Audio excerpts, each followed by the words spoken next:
जब मैं 10 साल का था मेरे पिता की अचानक मौत हो गई। उसके बाद वकील ने मुझसे पूछा कि मैं अपनी मां के साथ रहना चाहता हूं या फिर पिता द्वारा छोड़े गए 200 मिलियन अपने पास रखना चाहता हूं। पिछली जिंदगी में मैं रो रो कर अपनी मां के पास रहने की भीख मांग रहा था, लेकिन आखिर में उसने मेरे पिता की मौत का कॉम्पेंसेशन मनी लिया और तुरंत पड़ोसी वोंग से शादी कर ली। ओह नहीं, मेरा मतलब है अंकल श्याओ से। उनकी नजरों में मैं एक बोझ बन गया। आखिर में मैं कंस्ट्रक्शन साइट पर काम करते करते मर गया। जब मेरी मौत हुई तब मेरी उम्र सिर्फ 28 साल थी। अब पीछे मुड़कर उस दयनीय और बेवकूफी भरी जिंदगी को देखता हूं तो समझ आता है कि शुरुआत से अंत तक मैं कितना मूर्ख था। और अब किस्मत का वही मोड़ फिर से मेरे सामने खड़ा था। मेरे सामने खड़ी औरत बारिश में भीगे नाशपाती के फूलों की तरह रो रही थी। डैड, आप हमें छोड़कर कैसे जा सकते हैं? हम एक विधवा और अनाथ अब कैसे जिएंगे? वह दिल दहला देने वाली आवाज में रो रही थी। उसका शरीर ऐसे ढीला पड़ चुका था जैसे मिट्टी हो। अगर कोई उसे संभाल न रहा होता तो वह किसी भी पल जमीन पर गिर जाती। पिछली जिंदगी में मैं उसके इसी नाटक में फंस गया था। मुझे लगा था कि वह सच में दुख से टूटी हुई है। मुझे लगा था कि वह मेरे बिना जी ही नहीं सकती। इसीलिए मैं दौड़ कर गया, उसके पैरों से लिपट गया और रोते हुए चिल्लाने लगा कि मुझे उसके साथ ही रहना है। और फिर क्या हुआ? उसने वो कॉम्पेंसेशन मनी ले लिया जो मेरे पिता अपनी जान देकर छोड़ गए थे। सिर्फ 3 महीनों के भीतर उसने खुशी खुशी दूसरी शादी कर ली। उसने उसी आदमी से शादी की जिसे वह हमेशा अंकल श्याओ कहती थी। वही आदमी जो सपोजिटली हमारे परिवार की मदद कर रहा था। मेरे पिता की राख तक ठंडी नहीं हुई थी और वो आदमी हमारे घर में आकर रहने लगा। वह उसी नए बिस्तर पर सोता था जिस पर कभी मेरे पिता सोया करते थे और मैं उस घर में एक फालतू और अनवांटेड इंसान बन गया। मैं वो बोझ बन चुका था जिसे कोई अपने पास नहीं रखना चाहता था। श्याओ चोंग का एक बेटा था जो मुझसे 2 साल बड़ा था।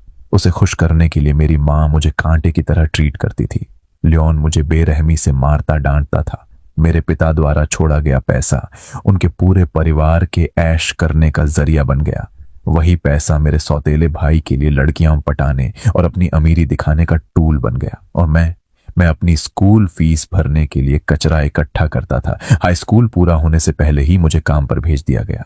वे इसे कहते थे लड़के को जल्दी इंडिपेंडेंट बनाना। मैंने पूरे 10 साल तक कंस्ट्रक्शन साइट पर ईंटें ढोई और आखिरकार ओवरवर्क की वजह से मैं वहीं गिर पड़ा। मैं जलती हुई लोहे की सरियों के ढेर पर गिरा और फिर कभी नहीं उठा। लेकिन अब मैं वापस आ चुका हूं। लियोन मेरा हाथ पकड़कर बोली, डरो मत शियाओ निंग, अब से मां तुम्हारा अच्छे से ख्याल रखेगी। उसने मुझे कसकर गले लगाया। उसके आंसू और नाक का पानी मेरे पूरे चेहरे पर लग गया, लेकिन उसकी आंखों की गहराई में कुछ और ही छिपा था। एक बेहद हल्की लेकिन साफ दिखने वाली लालच और बेचैनी। यह देखकर इस बार मैं पिछली जिंदगी की तरह न रोया न ड्रामा किया। मैं बस ठंडी नजरों से उसका अभिनय देखता रहा। तभी मेरे पिता के पुराने दोस्त और उनके वकील अंकल झाओ आगे आए। वकील झाओ ने भारी सांस ली और मेरे कंधे पर हाथ रखा। फिर उन्होंने अपना ब्रीफकेस खोला और उसमें से एक दस्तावेज निकाला। लियोन शियाओ निंग, ये अन निंग द्वारा मरने से पहले बनाई गई विल है। वकील झाओ की आवाज असामान्य रूप से भारी थी। निंग ने हर संभावना के बारे में सोच लिया था। उनकी कुल संपत्ति 200 मिलियन है और सब कुछ ऑफिशियली नोटराइज्ड है। अब 2 विकल्प हैं। पहला, अगर शियाओ निंग तुम्हारे साथ रहना चुनता है तो यह पैसा कॉम्पेंसेशन और चाइल्ड सपोर्ट के रूप में तुम्हारे पास रहेगा। जब तक वह एडल्ट नहीं हो जाता तब तक तुम इसे उसके बिहाफ पर मैनेज करोगी। यह सुनते ही लियोन की सांसें तेज हो गईं। उसकी आंखों में डरावनी चमक उभर आई। वह टकटकी लगाकर उस विल को घूरने लगी। दूसरा, अगर शियाओ निंग तुम्हारे साथ नहीं रहना चाहता तो यह पूरा पैसा एक ट्रस्ट फंड में ट्रांसफर कर दिया जाएगा जिसे मैं उसके बिहाफ पर मैनेज करूंगा और इस पैसे पर सिर्फ शियाओ निंग का अधिकार होगा। तुम्हें इसमें से कुछ नहीं मिलेगा। कमरे की हवा जैसे अचानक जम गई। सबकी निगाहें मुझ पर टिक गईं। एक 10 साल के बच्चे पर। लियोन का शरीर अचानक सख्त हो गया। वह अविश्वास से वकील झाओ को घूरने लगी, जैसे कहना चाहती हो तुम ऐसा विकल्प देने की हिम्मत कैसे कर सकते हो। लेकिन अगले ही पल उसने तुरंत दुखी चेहरा बना लिया और मुझे कसकर गले लगा लिया। वकील साहब, आप ऐसी बात कैसे कह सकते हैं? मैं अपने बेटे को कैसे छोड़ सकती हूं? शियाओ निंग ही मेरी पूरी दुनिया है। वह जोर जोर से रोती रही, लेकिन उसी दौरान उसने मेरी बांह जोर से मरोड़ी। फिर उसने मेरे कान के पास फुसफुसाया, निंग, अगर एक भी गलत शब्द बोला ना तो जान से मार दूंगी। तू मेरा बेटा है, तेरा पैसा मेरा पैसा है। पिछली जिंदगी में उसकी ये बातें सुनकर मैं डर से कांप गया था। जब उसने कहा था मां तुम्हारे बिना नहीं जी सकती, तब मैं सच में पिघल गया था। लेकिन अब मुझे सिर्फ घिन महसूस हो रही थी। मैं साफ महसूस कर सकता था कि मुझे पकड़ते समय उसका हाथ कांप रहा था, दुख की वजह से नहीं बल्कि एक्साइटमेंट और नर्वसनेस की वजह से। 200 मिलियन, उसने जिंदगी में इतना पैसा कभी देखा ही नहीं था। वह अभी से उन दिनों के सपने देखने लगी थी जब पैसा हाथ में आ जाएगा। वह श्याओ चोंग के साथ ऐश भरी जिंदगी जीने की कल्पना कर रही थी। धीरे धीरे मैंने खुद को उसकी दम घोंट देने वाली पकड़ से छुड़ाना शुरू किया। फिर मैंने सिर उठाया। वकील झाओ की स्टंट आंखों में देखते हुए मैं साफ आवाज में बोला, अंकल झाओ, मैं दूसरा विकल्प चुनता हूं। मैं 200 मिलियन चुनता हूं। पूरा फ्यूनरल हॉल अचानक मौत जैसी खामोशी में डूब गया। इतनी खामोशी कि अगर सुई भी गिरती तो उसकी आवाज सुनाई दे जाती। सब लोग ऐसे जम गए थे जैसे किसी ने पॉज बटन दबा दिया हो। वे सब खुले मुंह से मुझे घूर रहे थे। लियोन के चेहरे पर जमी दुखी अभिव्यक्ति पल भर में टूट गई। फिर वह धीरे धीरे शॉक और डिसबिलीफ में बदल गई। निंग, तुमने क्या कहा? उसकी चीख इतनी तेज थी कि कान फट जाए। मैंने शांत आवाज में दोबारा कहा, मुझे आप नहीं चाहिए, मुझे पैसा चाहिए। क्या तुम पागल हो गए हो? नालायक बेटे, मैं तुम्हारी मां हूं। लियोन पूरी तरह बेकाबू हो गई। वह पागल औरत की तरह मेरी तरफ झपटी और मुझे थप्पड़ मारने के लिए हाथ उठाया, लेकिन तभी किसी ने उसकी कलाई पकड़ ली। वो थे वकील झाओ। उनका चेहरा लोहे की तरह सख्त हो चुका था। लियोन, शांत हो जाइए। ये ब्रदर निंग की मेमोरियल सेरेमनी के सामने हो रहा है और ये शियाओ की अपनी पसंद है। एक छोटा बच्चा क्या समझता है? जरूर आपने उसे बहकाया है। वकील झाओ ने घृणा से उसका हाथ झटक दिया। मैं दोबारा कह रहा हूं, यह ब्रदर निंग की विल है और इसका लीगल इफेक्ट है। अब जबकि शियाओ अपना फैसला ले चुका है, मैं तुरंत सारी प्रक्रियाएं शुरू करूंगा। आज से आप उसकी लीगल गार्डियन नहीं रही। लियोन पूरी तरह सुन्न पड़ गई। उसने मेरी तरफ देखा। उसकी आंखों में जहर, नफरत और अनविलिंगनेस भरी हुई थी, जैसे मैं उसका सबसे बड़ा दुश्मन हूं। शायद उसे समझ ही नहीं आ रहा था कि उसका हमेशा डरपोक और आज्ञाकारी बेटा अचानक इतना ठंडा और अजनबी कैसे बन गया। लेकिन अब मुझे उसकी परवाह नहीं थी। मैं वकील झाओ के पास गया, उनके कपड़ों का किनारा पकड़ा और धीरे से पूछा, अंकल, क्या पापा पहले से सब जानते थे? वकील झाओ का शरीर हल्का सा कांप गया। वह नीचे झुके और मेरी आंखों में गंभीरता से देखने लगे। काफी देर बाद उन्होंने दर्द भरी आवाज में सिर हिलाया। तुम्हारे पिता बहुत समझदार इंसान थे और वो तुमसे बेहद प्यार करते थे। उन शब्दों ने मेरी आंखें तुरंत लाल कर दी। हाँ, मेरे पिता इतने समझदार थे तो वो लियोन की असली फितरत कैसे नहीं समझते? उन्होंने सिर्फ मुझे एक पूरा परिवार देने के लिए सब कुछ चुपचाप सहा। लेकिन जब उन्हें टर्मिनल इलनेस का पता चला और समझ आया कि उनके पास ज्यादा समय नहीं बचा है, तभी उन्होंने मेरे लिए यह आखिरी रास्ता तैयार किया। पिछली जिंदगी में मैं कितना मूर्ख था। मैंने खुद अपने पिता के आखिरी प्यार को बर्बाद कर दिया। लेकिन इस जन्म में मैं वही गलती दोबारा नहीं करूंगा। मैंने 200 मिलियन चुना। आखिर में रिश्तेदार लियोन को घसीटकर वहां से ले गए।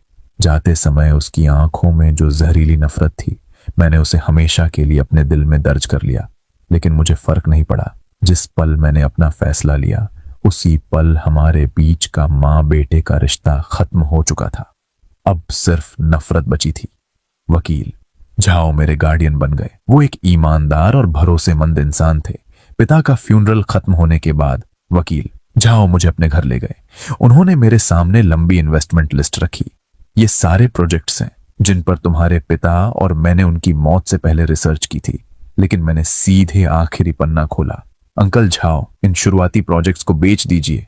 वो चौंक गए। मैंने लिस्ट में कुछ बेहद साधारण दिखने वाले नामों पर उंगली रखी। सारा पैसा इन कंपनीज में लगा दीजिए। वकील झाओ हैरान होकर बोले, बाकी का क्या? और ये कैसी कंपनीज हैं? मैंने तो इनके बारे में कभी सुना भी नहीं। श्या, इन्वेस्टिंग कोई मजाक नहीं है? मैंने शांत आवाज में पूछा। अंकल झाओ, क्या आप मेरे पापा पर भरोसा करते थे? वो एक पल के लिए रुके, फिर तुरंत बोले, बिल्कुल करता था। मैं मुस्कुराया। तो इस बार मुझ पर भी भरोसा कर लीजिए, मैं सिर्फ एक बेवकूफी भरा बहाना दे सकता था। पापा ने मुझे ये सब सपने में बताया है। लेकिन वकील झाओ मेरी आंखों में देखते रहे। उन आंखों में ऐसी शांति थी जो किसी 10 साल के बच्चे में नहीं हो सकती। और पता नहीं क्यों उन्होंने बिना ज्यादा सोचे सिर हिला दिया। उन्हें नहीं पता था कि जिन कुछ कंपनीज की तरफ मैंने इशारा किया था वो इसी साल पूरी दुनिया को हिला देने वाली थी। वे भविष्य के सबसे बड़े बिजनेस जायंट्स बनने वाली थी और मैं उनके पीछे छिपा सबसे रहस्यमयी शेयर होल्डर बनने वाला था। सारी व्यवस्थाएं करने के बाद मैंने आखिरकार चैन की सांस ली और अपनी नई जिंदगी के लिए एक बिल्कुल नया गोल तय किया। बस आराम से जीना। हाँ, सिर्फ आराम से। पिछली जिंदगी में मैंने काम करते करते खुद को मार डाला था। इस जिंदगी में मैं अमीर लोगों की तरह जीना चाहता था। मैंने वकील जाओ से कहा कि मेरे लिए सबसे अच्छा प्राइवेट स्कूल ढूंढे। पढ़ाई के लिए नहीं, बस अच्छे एनवायरनमेंट और स्वादिष्ट कैफेटेरिया फूड के लिए। मैंने वर्कआउट शुरू किया, किसी और वजह से नहीं, बस इसलिए कि आगे चलकर मेरे 8 पैक एब्स और वी लाइन बने, ताकि कपड़े मुझ पर अच्छे लगें। मैंने चीन की 8 मेजर क्विजीन्स पढ़नी शुरू की। मैंने खुद अल्कोहल ब्रू करना भी सीखा। बाद में मैंने ये सब वकील झाओ को सौंप दिया। उन्होंने मेरे लिए प्रोफेशनल टीम तैयार की। उस टीम का लीडर था ओल्ड वू, वॉल स्ट्रीट का एक एलीट एक्सपर्ट। मैंने उसे उसकी पुरानी सैलरी से 3 गुना ज्यादा देकर हायर किया और उसके लिए मेरी सिर्फ एक ही रिक्वायरमेंट थी, मुझे परेशान मत करना, अपने काम खुद संभालो। अगर नहीं संभाल सकते मास्टर तो कंपनी को दिवालिया होने दो। उस समय ओल्ड वू मुझे ऐसे देख रहा था जैसे मैं किसी अमीर परिवार का बिगड़ा हुआ बेटा हूं, लेकिन फिर भी उसने पूरी ईमानदारी से मेरे ऑर्डर्स फॉलो किए और फिर मेरी जिंदगी ऐसी बन गई। बॉस चीयर कंपनी का स्टॉक प्राइस फिर 3 गुना बढ़ गया। हमने 5 बिलियन कमा लिया। ठीक है, मुझे डिस्टर्ब मत करो, मैं Buddha jumps over the wall recipe research कर रहा हूं। बॉस, अली कंपनी जल्द ही पब्लिक होने वाली है। हमारे ओरिजिनल शेयर्स की कीमत 100 बिलियन से ऊपर जा सकती है। ठीक है, पहले ये नई राइस वाइन टेस्ट करो जो मैंने बनाई है। बॉस, पिछली बार जो जमीन आपने यूं ही खरीद ली थी, सरकार उस जगह को नए जिले का सेंट्रल बिजनेस डिस्ट्रिक्ट बनाने की तैयारी कर रही थी। उसकी कीमत सैकड़ों गुना बढ़ चुकी थी। ओल्ड वू भी धीरे धीरे मेरी लेडबैक लाइफस्टाइल का आदी हो गया था। अब तो वह खुद ही कुछ बिलियन वर्थ के बेकार बिजनेस डील्स पहले से फिल्टर कर देता था और मैं भी आराम और कोस्टिंग वाली जिंदगी में और गहराई तक उतरता चला गया। मेरे नाम के नीचे जमा वेल्थ स्नोबॉल की तरह लगातार बढ़ती जा रही थी। लेकिन अब नंबर्स मुझे लगभग नंब लगने लगे थे। मुझे सिर्फ इस बात की परवाह थी कि खुद को और ज्यादा कंफर्टेबल लाइफ कैसे दूं। धीरे धीरे मैं टॉप बिलियनियर सर्कल्स के बीच एक मिस्टीरियस लेजेंड बन गया। कोई नहीं जानता था कि मैं कौन हूं। लोग सिर्फ इतना जानते थे कि एक रहस्यमयी मिस्टर निंग है जिसकी वेल्थ किसी देश के बराबर है, लेकिन वह शायद ही कभी दिखाई देता है। बिल्कुल उस ड्रैगन की तरह जो सिर दिखाता है मगर पूंछ नहीं। फिर मैं 18 साल का हुआ और तभी एक औरत सामने आई जिसने मेरी शांत और लेजी लाइफ पूरी तरह तोड़ दी। शाओ वन किंग, मेरी फॉर्मर फियोंसे। मेरे और शाओ वन किंग की एंगेजमेंट बचपन में ही मेरे दादाजी ने तय कर दी थी, लेकिन पिता की मृत्यु के बाद हमारा परिवार डिक्लाइन में चला गया और फिर इस शादी की बात किसी ने कभी दोबारा नहीं उठाई। हालांकि किसी ने यह उम्मीद नहीं की थी कि मेरे पिता जो इनहेरिटेंस छोड़ गए थे वही 10 साल बाद एक मैसिव बिजनेस एम्पायर बन जाएगी। मैंने जानबूझकर खुद को लो प्रोफाइल रखा था, लेकिन निंग फैमिली की वापसी फिर भी एस्टाई श्यो फैमिली की नजरों से नहीं बच सकी। इसीलिए मेरे 18वें बर्थडे पर ओल्ड मास्टर श्याओ अपनी सबसे कीमती पोती को लेकर आए। ऊपरी तौर पर वह सालों पुराने मैरिज कॉन्ट्रैक्ट को पूरा करने आए थे। मैंने पहली बार शाओ वन किंग को लॉयर जाओ के घर के लिविंग रूम में देखा। उसने बेहद एलिगेंट व्हाइट स्कर्ट सूट पहन रखा था। उसके लंबे बाल बहुत नीटली पीछे बंधे हुए थे। चेहरे पर हल्का और डेलिकेट मेकअप था। ब्यूटीफुल, हाँ, लेकिन वह किसी आइसबर्ग जैसी थी जिसकी ठंडी ऑरा साफ बता रही थी कि उससे दूरी बनाकर रखना ही बेहतर है। वह एक परफेक्ट स्ट्रॉन्ग करियर वुमन थी। उसे बचपन से ही फैमिली हेयर बनने के लिए तैयार किया गया था। रैशनल, पावरफुल और काम। कहा जाता था कि 20 साल की उम्र में उसने डबल डॉक्टरेट हासिल कर ली थी। 22 साल की उम्र में उसने फैमिली बिजनेस संभाल लिया। उसके मेथड्स इतने रूथलेस थे कि बिजनेस वर्ल्ड के पुराने फॉक्सेस भी उससे सावधान रहते थे। उसकी दुनिया में सिर्फ करियर, इंटरेस्ट और डेटा जैसी चीजें थीं। वह इमोशंस को इंसान की सबसे बेकार वीकनेस मानती थी। Please have a seat. वह मेरे सामने बैठ गई और लेग्स क्रॉस कर लिए। उसकी नजरें किसी स्कैनर की तरह मुझे सिर से पांव तक स्कैन कर रही थीं। उनमें खुला हुआ कंटेम्प्ट था। उस समय मैं अभी अभी जिम से लौटा था। मैंने लूज ट्रैक सूट पहन रखा था और बाल अभी भी पसीने से हल्के गीले थे। मैं लेजी अंदाज में सोफा पर टिक गया, कैजुअली एक एप्पल उठाया और उसका बाइट ले लिया। मेरा एटीट्यूड साफ तौर पर उसे पसंद नहीं आया। उसने हल्का सा ब्राउ फरो किया। सुना है तुमने हाई स्कूल के बाद पढ़ाई छोड़ दी। स्टडिंग बहुत टायरिंग होती है। तो अब क्या करते हो? वर्कआउट, कुकिंग, वाइन ब्रूइंग और आराम से लेटने के सबसे बेस्ट वेज खोजता हूं। मैंने पूरी ऑनेस्टी से जवाब दिया। शवन किंग के होठों पर मॉकिंग स्माइल उभरी। तो तुम बस एक यूजलेस रिच प्ले बॉय हो, ऐसा कह सकती हो। मैंने नॉनचलॉन्टली शोल्डर्स उचका दिए। उसने कोल्ड लाफ छोड़ी। उसकी आंखों में डिस्डेन और गहरा हो गया। निंगी, चलो स्ट्रेट फॉरवर्ड बात करते हैं। यह मैरिज अरेंजमेंट दादाजी का मजाक था। इसे सीरियसली लेने की जरूरत नहीं है। जो आदमी मुझसे शादी करेगा वह मेरे बराबर खड़ा होने लायक होना चाहिए। कोई ऐसा गुड फॉर नथिंग नहीं जो सिर्फ खाए पिए और एंजॉय करे। मैंने इंटरेस्ट से उसकी तरफ देखा। इसीलिए मैं चाहती हूं कि तुम खुद जाकर मेरे दादाजी से यह एंगेजमेंट कैंसिल करने की बात करो। उसकी आवाज कमांडिंग थी। एज कॉम्पेंसेशन मैं तुम्हें कुछ पैसे दे सकती हूं या हमारी कंपनी में कोई कुशी जॉब दिला सकती हूं। मैं लगभग मुंह का एप्पल थूक ही देता। मुझे पैसे देगी, जॉब देगी? क्या उसे पता भी है कि जिस शियाओ ग्रुप पर उसे इतना गर्व है वह मेरी टोटल एसेट्स का छोटा सा हिस्सा भी नहीं है? मैंने उसके एरोगेंट और कंडेसेंडिंग बिहेवियर को देखा और अचानक मुझे यह सब अम्यूजिंग लगने लगा। पिछली जिंदगी में तो मेरे पास उससे फेस टू फेस मिलने का अधिकार तक नहीं था, लेकिन इस जिंदगी में वह मेरे सामने बैठी थी और मुझे चैरिटेबल टोन में कॉम्पेंसेशन ऑफर कर रही थी। मैंने मुंह पोंछा और स्माइल करते हुए कहा, फाइन। शियो वान किंग एक पल के लिए स्टन्ड रह गई। शायद उसे उम्मीद नहीं थी कि मैं इतनी आसानी से एग्री कर जाऊंगा। उसने फिर वही कोल्ड एक्सप्रेशन पहन लिया। तुम्हें क्या कंपेंसेशन चाहिए? मैं धीरे से खड़ा हुआ और उसके पास जाकर झुक गया। मैंने उसके कान के पास धीरे से कहा, मुझे ना पैसे चाहिए ना पोजीशन। वह इंस्टिंक्टिवली पीछे हटना चाहती थी, लेकिन उसका शरीर जैसे फ्रीज हो गया। उसके परफ्यूम की स्ट्रॉन्ग फ्रेग्रेंस साफ महसूस हो रही थी। मैंने बहुत धीमी आवाज में कहा, मैं चाहता हूं कि तुम खुद जाकर अपने ग्रैंडफादर से कहो कि तुम मेरे निन्निन के लायक नहीं हो। शियाओ वैनकिंग की प्यूपिल्स अचानक सिकुड़ गईं।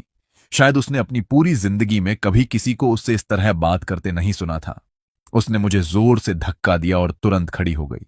उसका खूबसूरत चेहरा गुस्से से लाल हो चुका था। निंग यी, इतने अनग्रेटफुल मत बनो। मैं आराम से वापस सोफा पर बैठ गया और पैर क्रॉस कर लिए। अनग्रेटफुल? मैं हल्का सा हंसा। रिस्पेक्ट खुद कमाई जाती है, दूसरों से भीख में नहीं मिलती। मैंने उसकी तरफ देखते हुए कहा, मिस श्याओ, सबसे पहले मुझे नीचा तुमने ही समझा था। सही कह रहा हूं ना? वह ऊपर से मुझे कोल्ड नजरों से देखती रही। तुम जैसे लोग रिच फैमिली में पैदा होने के अलावा और कर क्या सकते हो? पूरा दिन आइडल पड़े रहना, खाना, घूमना और जिंदगी बर्बाद करना। तुम में और पैरासाइट में क्या फर्क है? मैंने दोनों हाथ फैला दिए। फर्क ये है, मैं अपनी जिंदगी से खुश हूं। मैं अपनी जिंदगी अपने हिसाब से जीता हूं, कुछ लोगों की तरह नहीं जो मशीन की तरह जीते हैं, जहां खुशी और गुस्से तक का हिसाब लगाया जाता है। मेरी बात साफ उसके वीक स्पॉट पर लगी थी। उसका चेहरा थोड़ा और पेल हो गया। उसने फिस्ट्स कस लिए। Different paths, no common goals. मैं खुद जाकर एंगेजमेंट कैंसिल कर दूंगी। आज के बाद हमारा कोई रिश्ता नहीं रहेगा।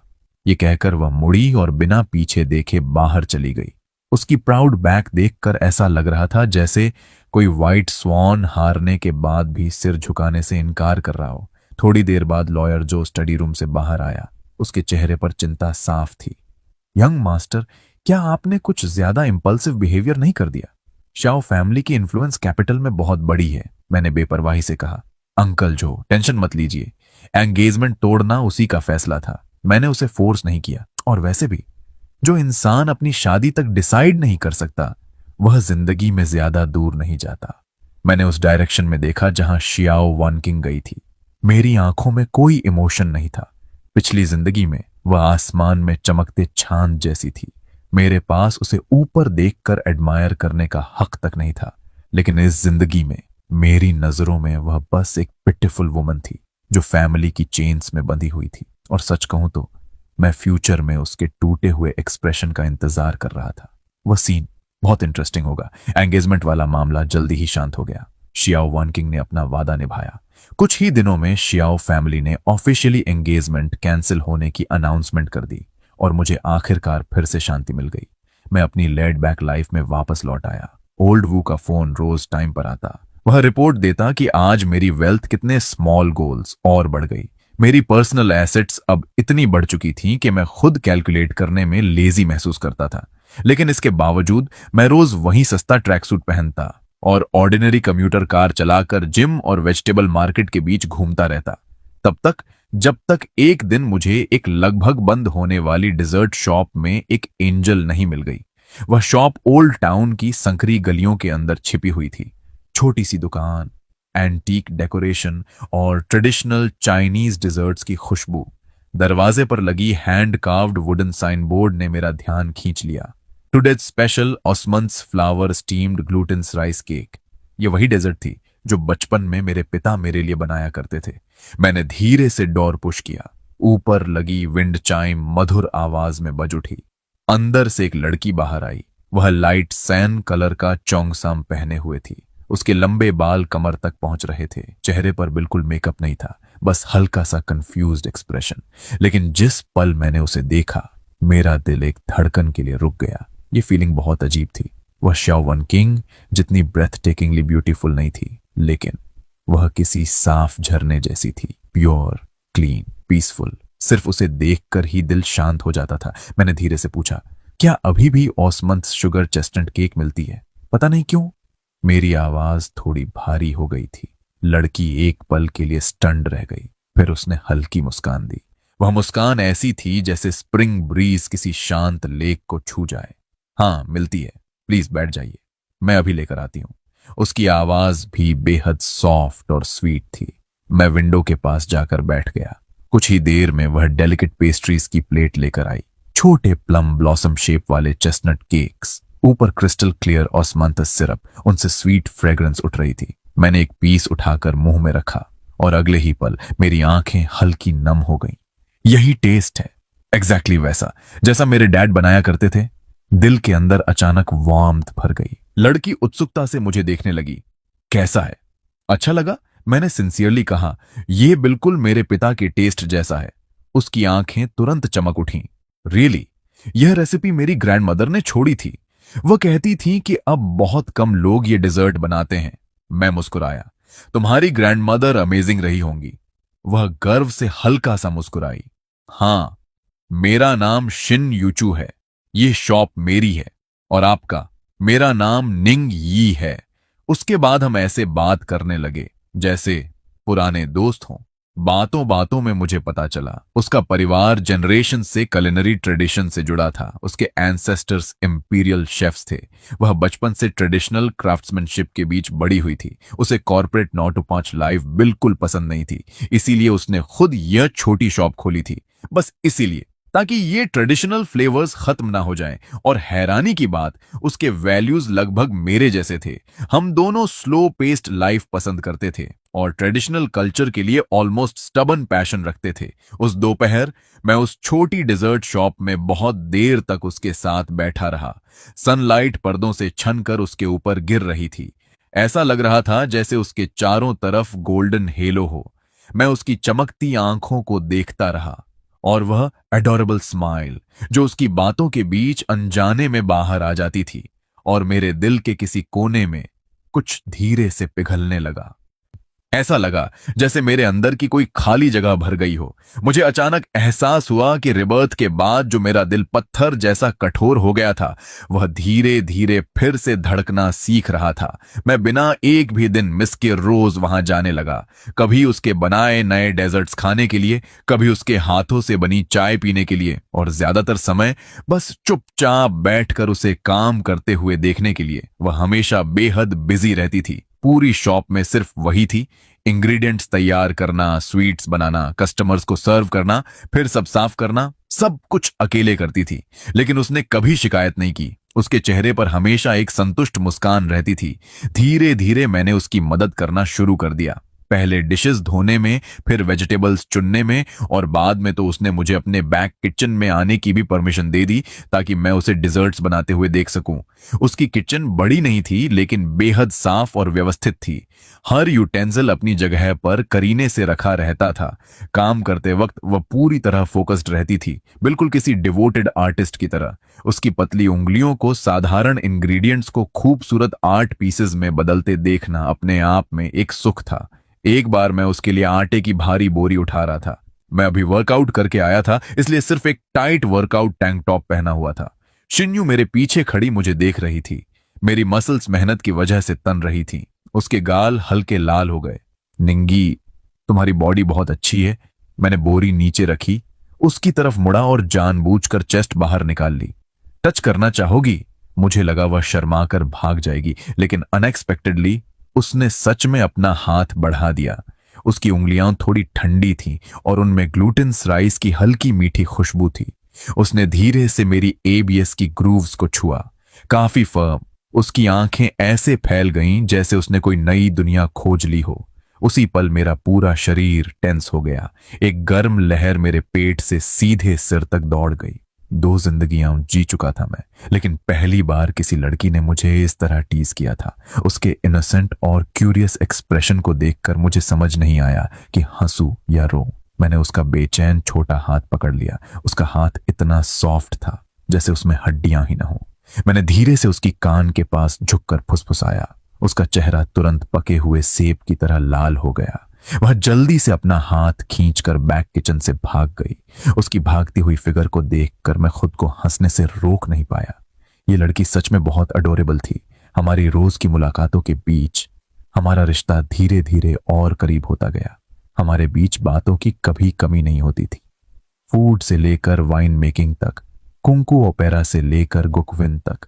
मुझे महसूस हुआ कि वह किसी ट्रेजर जैसी है जो हर बार मुझे नया सरप्राइज देती है। वह गुकिन बजा सकती थी, इंक वॉश पेंटिंग्स बना सकती थी, यहां तक कि अपना रूज भी खुद बनाती थी। वह बिल्कुल ऐसी लगती थी जैसे एंशियंट टाइम्स से समय पार करके आई कोई ग्रेसफुल मेडसर्वेंट हो, जिसके पूरे व्यक्तित्व में क्लासिकल चार्म भरा हुआ था। मैं हर दिन उससे मिलने का इंतजार करने लगा, उसकी मुस्कान देखने का, उसे मजाक करने का, उसकी उन छोटी छोटी अनकॉन्शियस हैबिट्स को नोटिस करने का। मैंने सोचना भी शुरू कर दिया, अगर आने वाले दिनों में वह हर दिन मेरे साथ रहे तो शायद वह जिंदगी इतनी बुरी नहीं होगी। मैंने उसकी डेजर्ट शॉप को एक खास नाम दिया, माय जेड किचन, और उसने मुझे एक निकनेम दिया, द लाइंग डाउन लैंडलॉर्ड। वह कहती थी, तुम पूरे दिन कुछ नहीं करते, बस यहां रेंट कलेक्ट करने आते हो और मेरे बनाए सबसे अच्छे डिजर्ट्स खा जाते हो। मैं जानता था हमारे बीच बस एक पतली सी कागज की दीवार बाकी थी, और वह दीवार टूटी एक एक्सीडेंट की वजह से। उस दिन एक रिच सेकंड जनरेशन लड़का स्पोर्ट्स कार में शॉप पर आया और पहली नजर में ही शिन्यू पर फिदा हो गया। उसकी बातें ऑयली और बेहुदा थीं। आते ही उसने पूरी शॉप खरीदने की बात की और शिन्यू से उसके साथ चलने को कहा। शिन्यू ने नेचुरली मना कर दिया। बेइज्जती से तिल मिलाकर वह रिच ब्रैट गुस्से में शॉप में तोड़फोड़ करने लगा। काफी चीजें तोड़ दी उसने। उस वक्त मैं बैक किचन में नया रेसिपी ट्राई कर रहा था। बाहर का शोर सुनते ही तुरंत बाहर भागा। शॉप पूरी तरह बिखरी हुई थी और शिन्यू का छोटा सा चेहरा डर से सफेद पड़ चुका था। मेरे अंदर अचानक एक अजीब गुस्सा फूट पड़ा। दोनों जिंदगियों में मैं कभी इतना गुस्सा नहीं हुआ था। मैं शिन्यू के सामने खड़ा हो गया और उस रिच गाय को ठंडी नजरों से घूरा। निकल जाओ, वह घमंड से मेरी तरफ उंगली दिखाते हुए बोला। तू होता कौन है बीच में आने वाला? मैंने कुछ नहीं कहा, बस फोन निकाला और ओल्ड वू को कॉल लगाया। ओल्ड वू, एक लाइसेंस प्लेट चेक करो, 5 मिनट के अंदर इसकी और इसकी फैमिली की कंपनी राजधानी से गायब हो जानी चाहिए। वह रिच गाय पहले स्टन्ड हुआ, फिर जोर से हंसने लगा। ओ, डर ही गया मैं। तू खुद को मूवी का हीरो समझता है क्या? 5 मिनट में मेरी फैमिली खत्म कर देगा। पता भी है मेरा बाप कौन है? मैंने बस शांत नजरों से उसे देखा, जैसे किसी डेड मैन को देख रहा हूं। 3 मिनट भी नहीं हुए थे कि उसका फोन बज उठा। कॉल उठाते ही उसके चेहरे की मुस्कान जम गई। क्या क्या कहा आपने? कंपनी के अकाउंट्स फ्रीज हो गए, सारे कोलैबोरेशंस कैंसिल। उसकी आवाज डर से कांपने लगी। आखिरकार वह धड़ाम से घुटनों पर गिर पड़ा। फोन उसके हाथ से छूट गया। उसने सिर उठाकर मुझे ऐसे देखा जैसे मैं कोई मॉन्स्टर हूं। उसके होंठ कांप रहे थे लेकिन आवाज नहीं निकल रही थी। मैंने शांत स्वर में कहा, अब निकल सकते हो। वह घबराकर भाग गया, अपनी फ्लैशी स्पोर्ट्स कार तक छोड़ गया। शॉप फिर से शांत हो गई। शीन्यू मुझे देख रही थी। उसकी खूबसूरत आंखों में शौक था और एडमिरेशन की हल्की चमक भी। तुम मैं उसकी तरफ मुड़ा। धीरे से उसके चेहरे पर बचे आंसू पोंछे। डरो मत, मैं हूं यहां। इतना कहकर मैंने उसके जवाब का इंतजार नहीं किया। मैंने झुककर उसके हल्के ठंडे होंठों को चूम लिया। उसके होंठ उतने ही सॉफ्ट थे जितना मैंने इमेजिन किया था। उनमें ऑस्मंथस कैंडी जैसी मिठास थी। पहले वह डरी हुई हिरनी की तरह स्टिफ हो गई, फिर धीरे धीरे रिलैक्स होकर क्लमजी तरीके से जवाब देने लगी। वह किस बहुत हल्की और छोटी थी, लेकिन उसने मेरे दिल को बिजली की तरह झकझोर दिया। काफी देर बाद मैंने मुश्किल से उसे छोड़ा। उसने सिर झुका लिया। उसका चेहरा इतना लाल था जैसे उससे खून टपक पड़ेगा। वह मेरी तरफ देखने की हिम्मत भी नहीं कर पा रही थी। शिन्यू, मैंने उसका चेहरा अपने हाथों में लिया और उसकी आंखों में देखते हुए गंभीरता से कहा, क्या तुम मेरी गर्लफ्रेंड बनोगी? उसने होंठ काटे। उसकी लंबी आईलैशेस बटरफ्लाई विंग्स की तरह कांप रही थी। काफी देर बाद बहुत धीमी आवाज में उसने कहा, हां। मैं बेवकूफों की तरह मुस्कुरा उठा। मैंने उसे कसकर अपनी बाहों में भर लिया। ऐसा लगा जैसे पूरी दुनिया मेरी हो गई हो। 2 जिंदगियां जीने के बाद पहली बार मुझे समझ आया कि दिल का तेज धड़कना क्या होता है, खुशी क्या होती है। वह मेरी बाहों में धीरे से बोली, अभी तुम बहुत डरावने लग रहे थे। क्या मैंने तुम्हें डरा दिया? तुम सिर्फ एक फोन कॉल से किसी कंपनी को बैंकरप्ट कर सकते हो। निंगी, तुम आखिर हो कौन? मैंने उसकी साफ और मासूम आंखों को देखा और समझ गया कि अब उससे कुछ छुपा नहीं सकता। मैं मुस्कुराया। मैंने कहा था ना, मैं बस एक लेड बैक लैंडलॉर्ड हूं। मैंने उसकी नाक हल्के से दबाई। बस, मेरे पास काफी जमीन है। मैंने उसे अपनी कहानी थोड़ा बहुत बताई। बेशक रीबर्थ वाला सीक्रेट नहीं बताया। बस इतना कहा कि मेरे पिता मेरे लिए बहुत बड़ी इनहेरिटेंस छोड़ गए थे और मैंने उसी पैसे से कुछ इन्वेस्टमेंट्स करके काफी पैसा कमा लिया। शिन्यू ने आंखें झपकाई। काफी पैसा जो 5 मिनट में किसी कंपनी को खत्म कर दे, उसे तुम काफी कहते हो? मैंने थोड़ा सोचा, फिर उसकी समझ के हिसाब से कहा, शायद तुम्हारी डेजर्ट शॉप जैसी 10,000 शॉप्स खरीद सकता हूं। शिन्यू ने शौक में सांस खींची। वह काफी देर उंगलियों पर हिसाब लगाता रहा, फिर मुझे हैरानी से देखने लगा। तुम 100 बिलियनियर हो? मैंने सिर हिलाया। वह चुप हो गया। मेरे दिल में हल्की बेचैनी हुई। मुझे डर था कि हमारे बीच का वेल्थ गैप उसे दूर कर देगा, लेकिन अचानक उसने सिर उठाया और बहुत सीरियस एक्सप्रेशन के साथ बोला, निंगी, ध्यान से सुनो। अब से तुम्हारा पैसा मेरा पैसा है और मेरा पैसा फिर भी मेरा ही पैसा रहेगा। मैं कुछ पल के लिए स्टन्ड रह गया, फिर जोर से हंस पड़ा। मैंने उसे उठाकर कई बार घुमाया। ठीक है, जैसा तुम कहो। वह चक्कर खाकर मेरी गर्दन पकड़कर हंसने लगा। उसकी हंसी चांदी की घंटियों जैसी थी। तभी मुझे यकीन हो गया, मैंने गलत इंसान नहीं चुना। मैं शिन्यू को उसके स्टेटस या फैमिली बैकग्राउंड की वजह से नहीं, बल्कि सिर्फ उसे प्यार करता था। उसके साथ रहने के बाद मेरी लेड बैक जिंदगी रंगों से भर गई। हम साथ में नए डेजर्ट्स बनाते, नई वाइनस तैयार करते। वह मुझे सुबह मार्केट घसीट कर ले जाती और एक इंग्रेडिएंट के लिए दुकानदार से घंटों बार्गेन करती, और मैं उसे मिशेलिन 3 स्टार रेस्टोरेंट्स में ले जाता ताकि वह दुनिया भर की क्विजीन्स टेस्ट कर सके। उसे मेरी एब्स छूना बहुत पसंद था। वह कहती थी, ये वॉशबोर्ड जैसे लगते हैं। और मुझे उसका एडम्स एप्पल किस करना पसंद था जब उसकी चीक्स शर्म से लाल हो जाती थी। हम बिल्कुल किसी नॉर्मल कपल की तरह थे, sweet and deeply in love. Old वो रोज कंप्लेन करता था कि वह हमारा डॉग फूड देखकर मर जाएगा। बॉस, ये हैंगयू ग्रुप का एक्विजिशन केस है, आपकी सिग्नेचर चाहिए। वहां रख दो, पहले मैं शिन्यू के लिए रॉक शुगर पेयर बनाऊं। बॉस, ये यूरोपियन रॉयल बैंक्वेट का इनविटेशन है। जब ओल्ड वू ने प्रेसिडेंट श्याओ का नाम लिया तो उसने सावधानी से मेरी तरफ देखा। मेरा हाथ एक पल के लिए रुक गया।